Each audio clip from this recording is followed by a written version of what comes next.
আধা ঘন্টা মোবাইলটা না ব্যবহার করলে ক্ষতিটা কি? 1 ঘন্টা মোবাইল না করলে, ব্যবহার না করলে এখন বাংলাদেশ কাইতে হয়ে যাবে। তাইলে কিছুটা সময় যতক্ষণ পর্যন্ত এই বড় মোবাইল থেকে নিজেকে আলাদা না করা হবে, যার মধ্যে আমাদের সারা পৃথিবী বিখ্যাত শেখুল ইসলাম আল্লামা তাকি উসমানী দামাত বারাকাতুহুম তিনি ফতোয়া দিয়েছেন, এই বড় মোবাইল দ্বারা যে গুনাহ থেকে বা মোটেই বাঁচতে পারে না, তার জন্য এই বড় মোবাইল ব্যবহার করার কোনো অনুমতি নেই। এক মুসলমান তার সকল কিছু ব্যবহারের ক্ষেত্রে হালাল হারামের কিছু নাই, জায়েজ না জায়েজের কোনো বিধান নাই। আমার মন চাইলেই হলো। আল্লাহ আমাদেরকে হেফাজত করে। আমরা স্বপ্ন দেখছি, এই শক্ত কথা, এই কঠোর, এই ধমক, এর বিনিময়ে উদ্দেশ্য ঝগড়া করা না। আলহামদুলিল্লাহ একটা স্বপ্নে আছি, স্বপ্নটা হলো আগামীর পৃথিবীতে ইসলামের বিজয় হবে, আগামীর পৃথিবীতে কালেমার পতাকা উড়বে। ষড়যন্ত্র যেমন খুব গভীর, ইনশাআল্লাহ ইমানের বিজয়ও খুব কাছে। রাত্র যত গভীর হয়, এটা কিন্তু বিপরীতে শান্ত নাও যে সকাল কাছায় গেছে। সন্ধ্যা বাজে 6টা, এখনো ভোর হতে অনেক দেরি, কিন্তু রাত বাজে গভীর 3টা রাতের, বোঝা যাবে সকাল কাছায় গেছে, আর 1.5 ঘন্টা বাকি। এই জন্য চারিদিকে ইসলাম বিরোধীদের চক্রান্ত, ষড়যন্ত্র, হুমকি ধমকি। আজকে ইহুদিরা আমাদেরকে চোখ রাঙ্গায়, আজকে খ্রিস্টানরা আমাদেরকে চোখ রাঙ্গায়, আজকে বারবার বৌদ্ধরা আমাদের মুসলমানদেরকে চোখ রাঙ্গায়, আজকে উগ্র হিন্দু সংগঠন ইসকনের গুন্ডারা আমাদেরকে চোখ রাঙ্গায়। কিন্তু এটাও সত্য, এই সব চোখ রাঙ্গানি শেষ করে একদিন কালেমার পতাকা উড়বেই উড়বে ইনশাআল্লাহ। বিজয়ের পতাকা উড়বে, ইমানের পতাকা উড়বে, মাহদির বিজয় হবে, দাজ্জালের পতন হবে, ইহুদির শেষ ব্যক্তিটারও পতন হবে, বিশ্বময় ইসলামের খেলাফত হবে। এটা রাসূলুল্লাহ সাল্লাল্লাহু আলাইহি সাল্লামের বিশুদ্ধ হাদিস। নবীজি সাল্লাল্লাহু আলাইহি সাল্লাম বলছে, যদি শুনে থাকো কিয়ামতের আর একদিন বাকি, তবুও বিশ্বাস রেখো উম্মত মাহদি আসবে। নবীজি বলছে ইমানের বিজয় হবে, আরেকবার পৃথিবী কালেমার পতাকা বিশ্বময় দেখবে ইনশাআল্লাহ।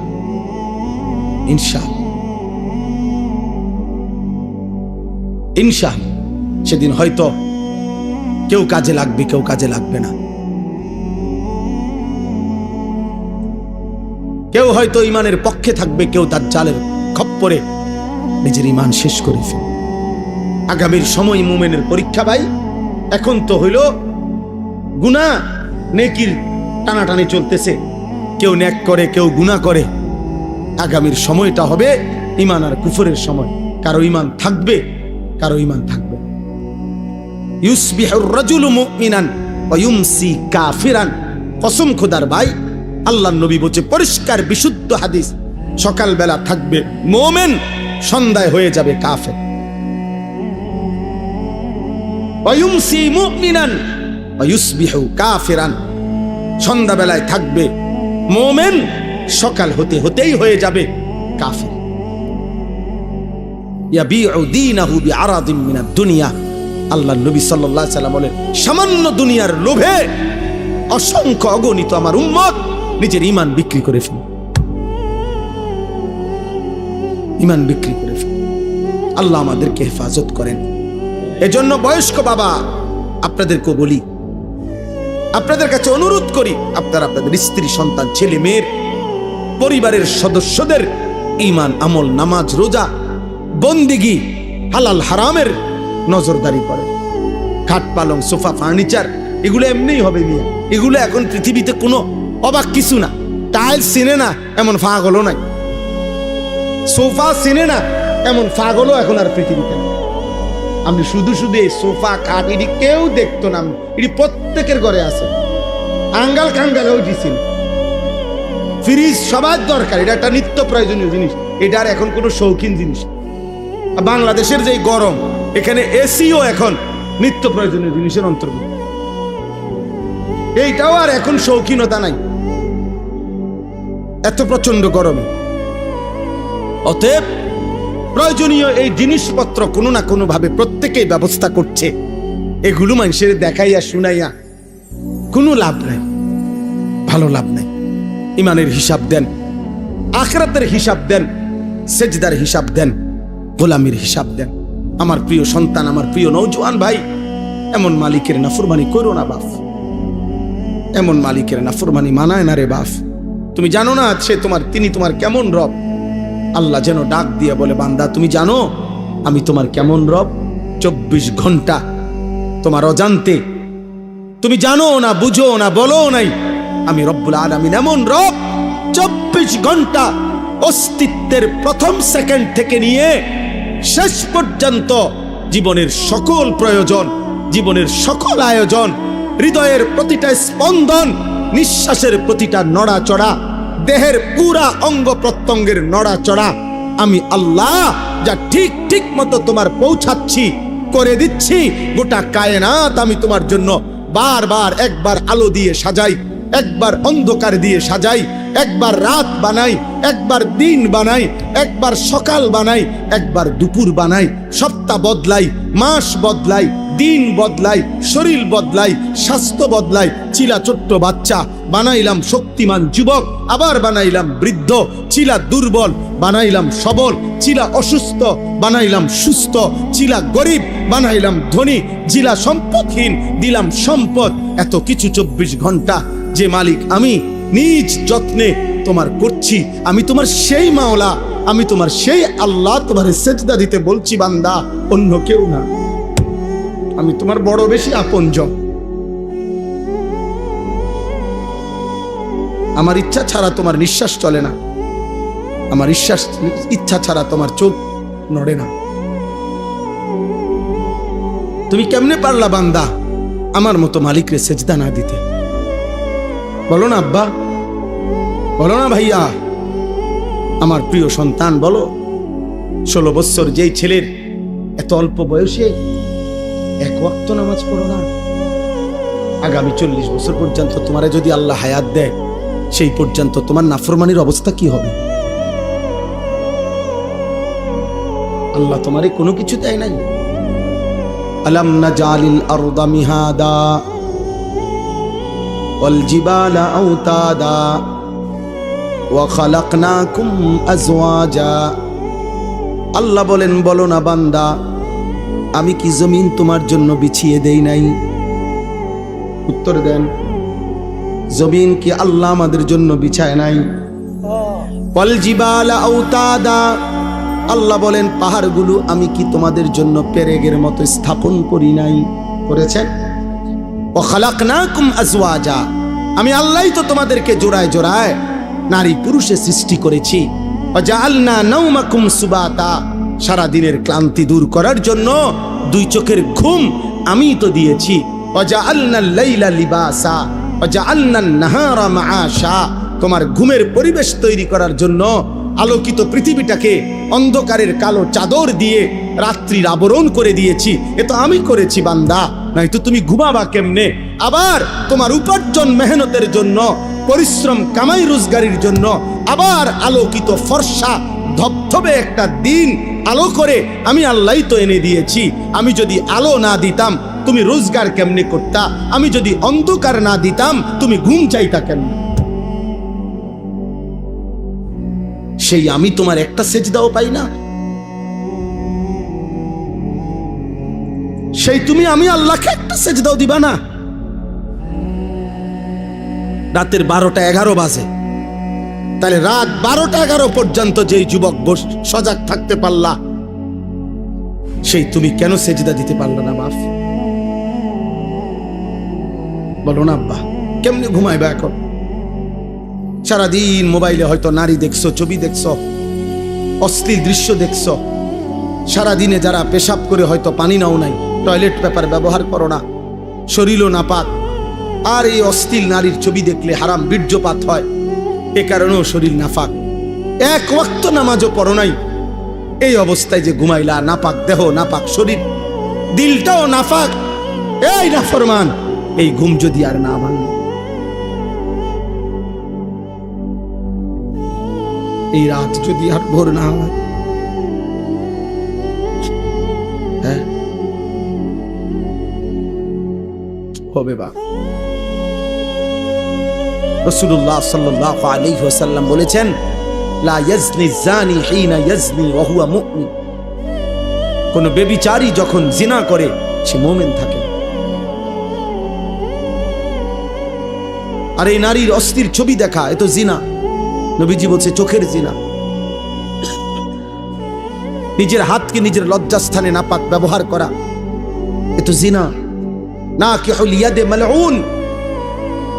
নবী সাল্লাল্লাহু আলাইহি সাল্লাম বলছেন, আমি স্পষ্ট বললাম তোমাদেরকে। নবীজি বলছে নিজের হাত যে নিজের লজ্জাস্থানে নাপাক ব্যবহার করে, হারাম বীর্যপাত করে, আল্লাহ রাসূল বলছে সে মালউন, অভিশপ্ত। মালউন, অভিশপ্ত।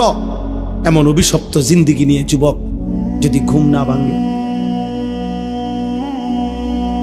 যদি রাত ভোর না হয়, তো কি হবে তোমার আখিরাত, কি হবে তোমার কবর? কে তোমার এই সান্ত্বনা দিল যে তুমি আরো 30 বছর বাঁচবা? অমিনকুম মান ইউতাওয়াফা মিন ক্বাবলু। আল্লাহ বলেন আমি কিন্তু বান্দা সকলকে বৃদ্ধ বয়স পর্যন্ত পৌঁছাই না। আমার এই মুরব্বী হুজুর তো তিনি বৃদ্ধ হইছে বলে আমরা সবাই বুড়ো হব না? আল্লাহ বলে না বান্দা, আমি অনেককেই তার আগেই মৃত্যু দিয়ে ফেলি। দেয় মৃত্যু, কথা বলে না। 3 বছর শেষ, আবার অল্প একটু। 3 দিনের বাচ্চা কবরে যায়, 3 বছরের বাচ্চা কবরে আছে, 3 মাসের বাচ্চা কবরে আছে। তাইলে আমার প্রিয় বন্ধু মাওলানা মোতালেব হোসাইন সালেহী, বাংলাদেশের একজন অন্যতম বক্তা, আলেমে দ্বীন, ওর একটা মেয়ে বাচ্চা হইছে আজকে 1 মাস। 1 মাসের বাচ্চা। গত 1 মাস আগে এই মেয়ে বাচ্চাটা অসুস্থ ছিল কয়েকদিন। গত 3 দিন আগে রাত্রেবেলা আমারে বলতেছে ঢাকা নিছে, ঢাকার শ্যামলীতে বড় হসপিটালে ভর্তি করাইছে। আমি বললাম এখন কি অবস্থা বাচ্চার? বলল যে এখন আলহামদুলিল্লাহ অনেকটা ভালো আছে। হাসপাতালটা অনেক ভালো, বর্ণনা দিতেছে আমারে, খুব সুন্দর হাসপাতাল, চিকিৎসা খুব ভালো, ইত্যাদি ইত্যাদি। এই রাত্রে এটা বলল। পরের দিন রাত 12:30 বাজে আবার কল আসছে হের, এই মোতালেব মৌলানার। আবার যখন আমি মোবাইল রিসিভ করছি পরের দিন রাত 12:30টায়, ও দেখি কাঁদতেছে। কিরে দোস্ত কি হইলো? কয় আমার বাচ্চাটা মারা গেছে, আমার 1 মাসের বাচ্চাটা মারা গেছে। 2টা ছেলের পরে একটা মেয়ে হইছে, বড় বেশি আদরের মেয়ে হইছিল, বাচ্চাটা মারা গেছে। আমি অবাক হয়ে গেছি। অনেকক্ষণ সান্ত্বনা দিয়ে যখন বললাম, হৃদয় বিদারক কথা যেটা, যে আমি যখন তাকে বললাম যে এখন তুই কই, বাচ্চাটা কোথায়, এখন কই তোরা? ও তখন বলতেছে যে আমি ঢাকা থেকে রওনা দিছি, আমার মৃত বাচ্চা আমার কোলে, আমি বাচ্চাটারে কোলে নিয়ে আসি, আমার বাচ্চা আমার দিকে তাকায় আছে। আচ্ছা ভাবেন তো, 1 মাসের এই বাচ্চা কোলের যেই বাবা, সেই ঢাকা থেকে লাকসাম পর্যন্ত আসছে, তেমন মৃত বাচ্চা 1 মাসের কোলে নিয়ে এই বাবার কলি যায়, তখন কেমন অবস্থা হয়েছে? ওই গর্ভধারিণী মায়ের হৃদয়ের অবস্থা তখন কি হয়েছে?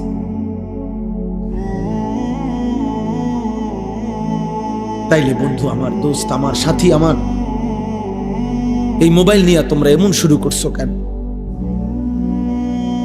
তোমরা কি করছো বাপ? এইভাবে নিজেকে ভুলে গেলা কেমনে?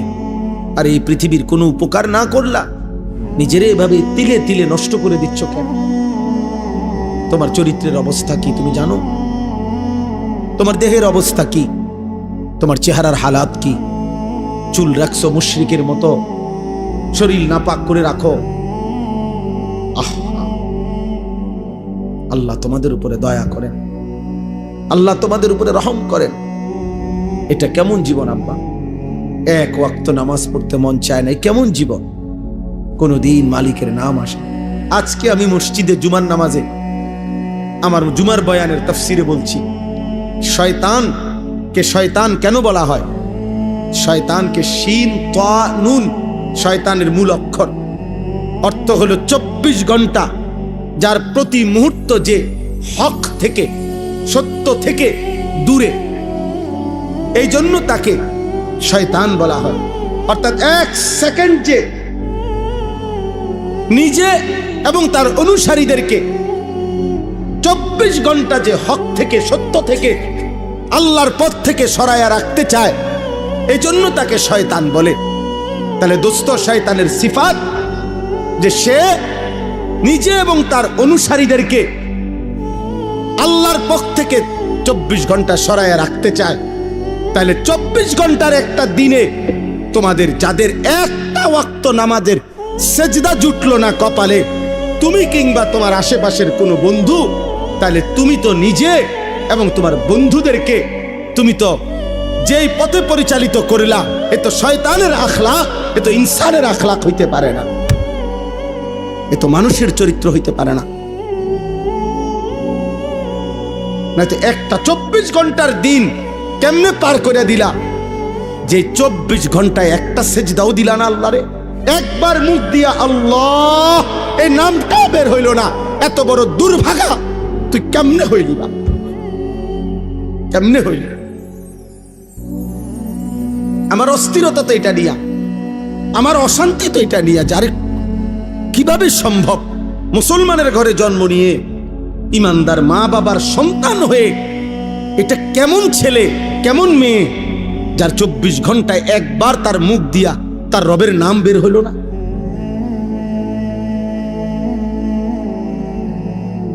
এ কেমন জীবন আব্বা, এ কেমন জিন্দেগি?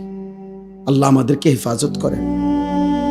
বুঝতে শিখেন ভাই, প্রিয় নওজওয়ান, বুঝতে শেখো বাপ। আল্লাহ আমাদেরকে দয়া করেন। এখানে আমি এবার তর্জমাটা বলি, তাইলে আমার কথা শেষ। আল্লাহ তাআলা বলতেছেন, আয়াহসাবুনা আন্নামা নুমিদ্দুহুম বিহি মিন মালিন ওয়া বানিন। এই শেষ 5 মিনিট লাগবে আয়াতের তর্জমা বলতে।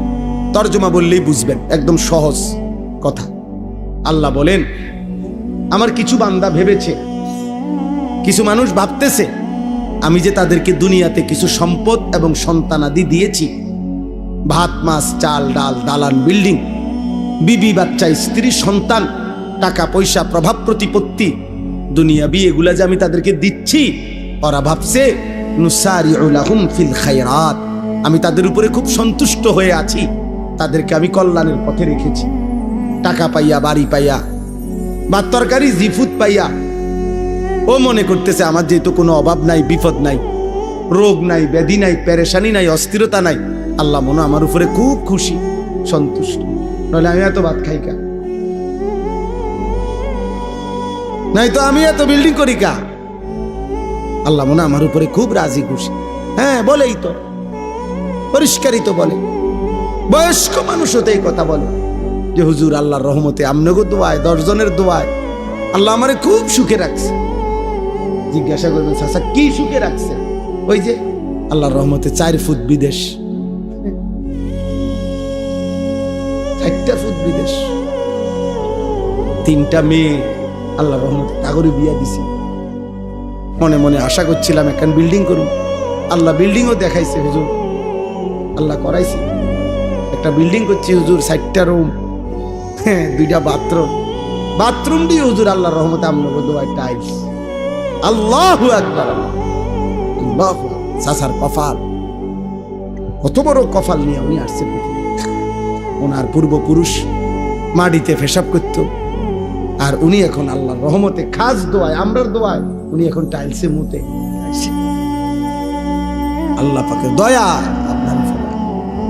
বিকাল টাইম হইলে হুজুর আল্লাহর রহমতে চা দোকানে বসে থাকি, বন খাই, বিড়ি খাই, গপ মারি, যে দূর শল্যে কুলায় টেলিভিশনে নাচ গান দেখি। আগে তো আর সেই দিন নাই, চাইয়ে থাই শুধু, আর পুরান কথা মনে করি। হ্যাঁ, পুরান কথা মনে করে, মনে রাখেন, পুরান কথা মনে করায় করাইয়া ফেরেশতা আমরে টাঙ্গাইয়া ফিরব। এগুলো মুমিনের সুখের কথা। এক ইমানদার এই সুখের কথা শুনাইলে এগুলো তৃপ্তি মুমিনের। আয়াহসাবুনা আন্নামা নুমিদ্দুহুম বিহি মিন মালিন ওয়া বানিন। আল্লাহ বলেন আমার বান্দা ভেবেছে আমি যে তাকে দুনিয়ায় কিছু সম্পদ আর সন্তান দিলাম, এই কথা ভাবছে সে আমি তাকে কল্যাণের উপরে রাখছি। বাল্লা ইয়াশউরুন, আল্লাহ বলে না বান্দা তারা বুঝে নাই। দুনিয়ায় কাউরে অর্থ দিলে, সম্পদ দিলে, মাল দিলে, ক্ষমতা দিলে, বিবি বাচ্চা নাতি নাতনি দিলে আমি তার উপরে সন্তুষ্ট, এই কথার প্রমাণ বহন করে না। যদি অর্থ সম্পদ, মাল আর ক্ষমতা, যদি বিবি বাচ্চার পরিবার, এটা যদি আমি আল্লাহর সন্তুষ্টির চিহ্নই হতো, তাইলে এগুলো তো আমি কাফের বেঈমানকেই বেশি দিছি নাকি? আমাদের এখানে আমরা যারা বসছি এখন, আমরা যদি প্রত্যেকেই আমরা যদি 30 তালা কইরা এই বাংলাদেশে একটা বিল্ডিং শেষ করি, মনে করেন কাম আজকে মনে করেন বিকালে আমগো 30 নম্বর তালার সবার ছাদ ঢালাই দিলাম, তো আপনি খবর নিবেন আজকা তো শুনবেন ইউরোপ আমেরিকায় আজকে এই পরিমাণ মানুষ হয়তো 200 নম্বর তালার ছাদ ঢালাই দিছে।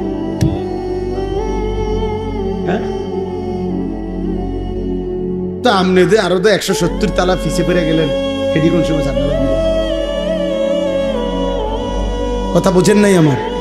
দুনিয়া মুশরিকের সমপরিমাণ হবে না তো বাপ, কাফেরের সমপরিমাণ হবে না তো বাপ, দুনিয়া বেঈমানের পরিমাণ হবে না। ওদের সমপরিমাণ অস্ত্র কিনে আমরা ওদের সাথে যুদ্ধ করতে পারবো না।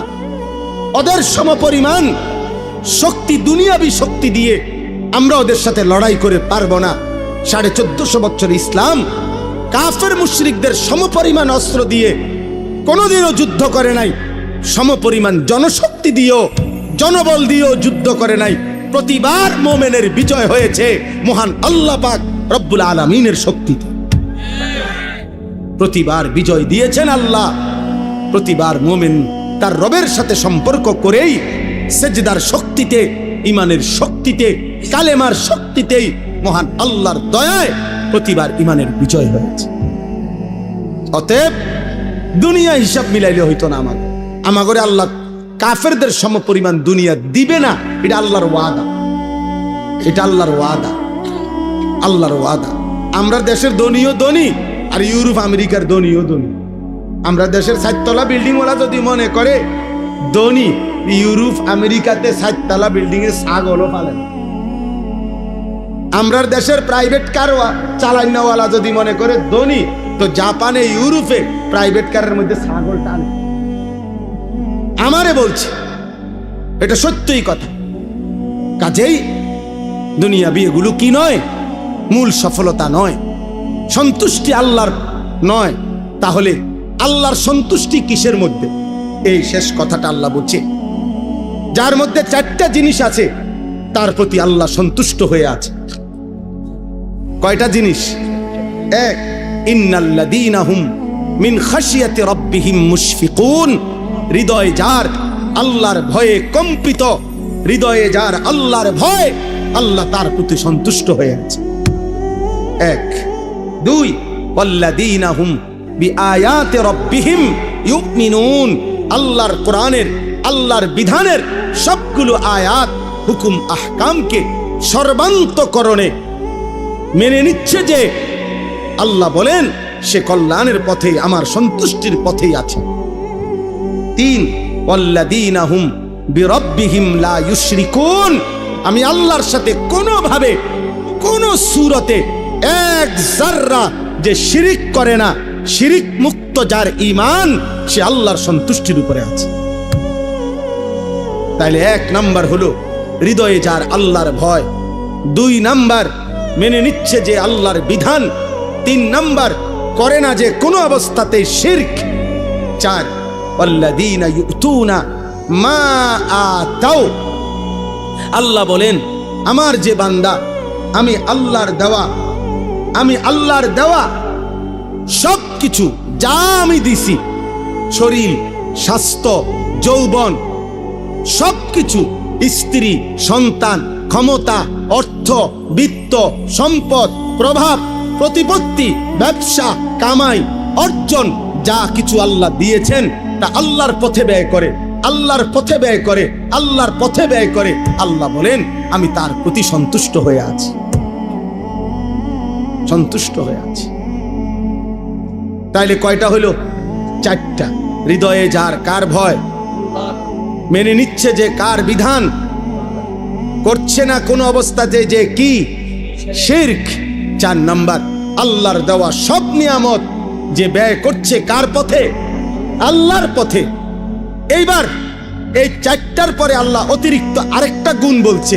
এই 4টা তো ঠিক মতো করেই, এবার আরেকটা বিষয় হলো 4টা পূর্ণ করার পরেও আল্লাহর হুকুম, আল্লাহর বিধান, আল্লাহর ভয় মানার পরেও যার অন্তরে ওয়াকুলুবুহুম ওয়াজিলাতুন আন্নাহুম ইলা রাব্বিহিম রাজিউন, অন্তরে অন্তরে তার সর্বদা এই ভয় আছে যে হায় আমাকে তো আল্লাহর সামনে যেতে হবে, হাসরের ময়দানে দাঁড়াইতে হবে।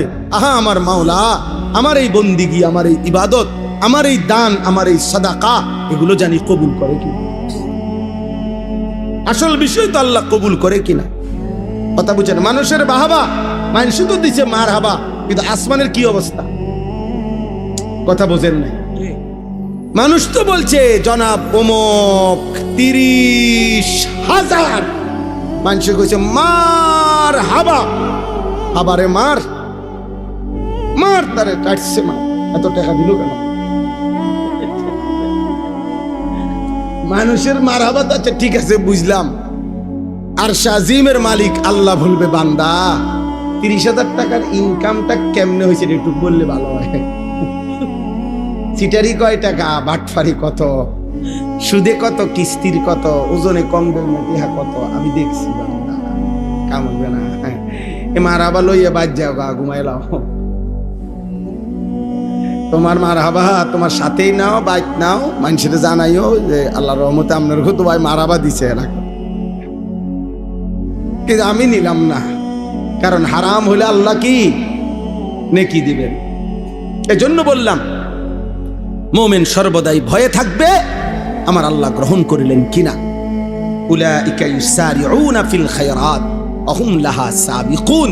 আল্লাহ বলেন এই 4 গুণ হৃদয়ে যার আল্লাহর ভয়, আল্লাহর বিধান যে মেনে নিচ্ছে, করছে না যে শিরক, এবং আল্লাহর দেওয়া সব নিয়ামত আল্লাহর পথে যে ব্যয় করে, দিলে দিলে এই ভয় করে আমার আল্লাহ গ্রহণ করবে তো, আমারে আল্লাহ হাসরের ময়দানে গেলে নিবে তো, এই ভয় নিয়ে আল্লাহর ইবাদত, আল্লাহর হুকুম যে করতে থাকে, আল্লাহ বলে তারাই কল্যাণের পথে দ্রুত গতিতে এগিয়ে যাচ্ছে।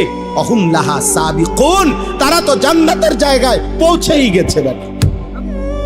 আল্লাহ যেন বলতেছে তারা তো জান্নাতের দুয়ারে চলেই গেছে, আর শুধু দরজা খোলাটা বাকি, ঢুকবেই। এবার সর্বশেষ কথা হলো শেষ আয়াত। আল্লাহর কোন বান্দা যদি বলে আল্লাহ আচ্ছা ঠিক আছে আমি আপনার কথা মানব, আপনার হুকুম মানব, তবে পারবো তো সব হুকুম মানতে? আমি কুলাইতে পারো আল্লাহ, আমি তো দুর্বল মানুষ, গ্রামের মানুষ, অসুস্থ মানুষ, সাধারণ মানুষ, আমি পারবো? আল্লাহ বলেন ওয়ালা নুকাল্লিফু নাফসান ইল্লা ওয়াসআহা। বান্দা সুস্থ হও আর দুর্বল হও, তুমি শিক্ষিত হও আর মূর্খ হও, তুমি আমি আল্লাহ তোমাকে কাউকে তার সাধ্যের অতিরিক্ত কোনো বিধান আমি আল্লাহ চাপিয়ে দিই পারবা তো? যার জন্য শরীর স্বাস্থ্য জেদ্দুর, যার উপার্জন জেদ্দুর, আমি তার জন্য হুকুমও দিছি এদ্দুর। কথা বলে না? একজন মানুষের উপার্জন ইনকামে 30,000 টাকা, তারে বলে দিছে যে এই বছরের ভিতরে আগামী 15 দিনের ভিতরে হজের রেজিস্ট্রেশন করবা 8 লাখ টাকা, তুই মরস বাসস বা রক্ত বেচাও টাকা দিত, এটা নিঃশরীয়তের বিধান। বেটার টাকা নাই 30,000, বেটার 8 লাখ টাকা দিত, 6 লাখ টাকা দিত। শরীয়ত কি এরকম বলছে? এই লোকটা দাঁড়াইতেই পারছে না, দাঁড়াইয়া থাকতেই পারে না, তো ইসলাম যদি বলতো না তুই নামাজ দাঁড়াইয়াই পড়তে হবে, প্রয়োজনে সুতা দিয়া বাইন্দা টাঙ্গাইয়া তুই তোমারে, কিন্তু তুমি নামাজ দাঁড়াইয়া পড়তে হবে, এটা শরীয়তের বিধান? কথা বলেন। তাহলে আল্লাহ বলেন না, প্রতি অবস্থায় আমি আল্লাহ বিধান দিয়েছি, কারো উপরে আমি সাধ্যের অতিরিক্ত কিছুই কি করি নাই, চাপি। সুবহানাল্লাহ, কেমন মালিক আমার। এরপরে আল্লাহ বলেন ওয়ালাদাইনা কিতাবুন ইয়ানতিকু বিল হক ওয়া হুম লা ইউজলামুন। আল্লাহ বলেন সর্বশেষ আমার কাছে মনে রেখো, আমার ফেরেশতার আমল নামা লিখছে, এই আমল নামা রেডি হইতেছে, তুমি ঘাবড়াইও না, তুমি আমল করতে থাকো। আর আমার ফেরেশতা আমল নামার কিতাব রেডি করছে। কিয়ামতের দিন তোমার আমল নামাই তোমার সামনে কথা বলবে, এক বিন্দু জুলুম হবে না, একটা নেকিও ছুটে যাবে না, একটা গুনাহ বেশি লেখা হবে না। ঠিক তুমি যা করেছ তার আলোকেই ফয়সালা হবে, তার আলোকেই সিদ্ধান্ত হবে, তার আলোকেই বিচার হবে।